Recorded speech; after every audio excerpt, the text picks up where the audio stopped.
இப்பொழுது நான் வீரமங்கை வேலுநாச்சியாரை பற்றி பேச வந்துள்ளேன்.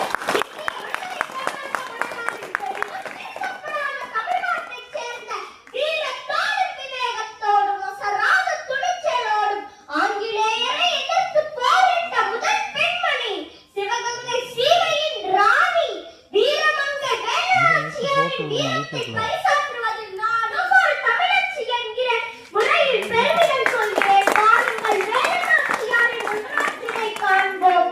1730ஆம் ஆண்டு ராமநாதபுரம் மன்னர் முத்து விஜய ரகுநாத செல்லமுத்து சேதுபதிக்கும் முத்தாத்தா நாச்சியாருக்கும் மகனாக பிறந்தார்.